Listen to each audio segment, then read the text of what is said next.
But there was one question which was went a little bit beyond pricing, whether will Southeast Asia benefit from a quick economical recovery in the USA,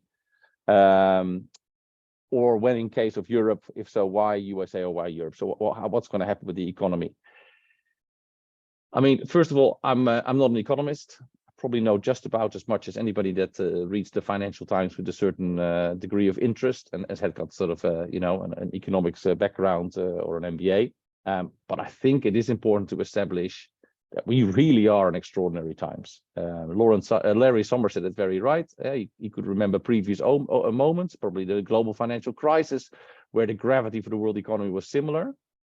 But he couldn't remember a moment when there were so many different aspects all happening at the same time. You've got an energy shock, major inflation. Clearly, they're related, but they're not completely linked. Deglobalization. You've got COVID still lingering. There's in major democracies suddenly we wonder whether we can trust the elections, which is scary. There's migration, which is higher than ever before. And there's of course in this week of COP there's the climate.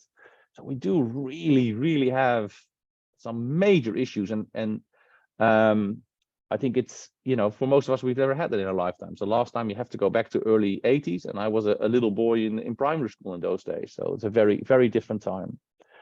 In terms of what it means for Southeast Asia, I can only give you the things, and I don't want to fall to platitudes, but they're probably well understood, which is regions like Southeast Asia, they tend to rebound always quicker than developed Western economies. You've got much more flexible labor markets here. You've got, to a degree, much more still to catch up with developed markets. So the dynamism in these markets is much higher. So you would expect a much quicker rebound.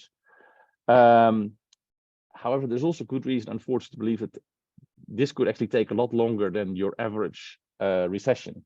If you go back to the 70s and the 80s, that was a prolonged period. You talk about years of reduced economic activity, where economies didn't grow, particularly not in real terms that fast. And also, this is also the first time for most of us in our lifetime where actually, to a degree, the recession is to a degree self-induced. So the recession is being done by interest rates that are being pushed up because we want to curtail inflation.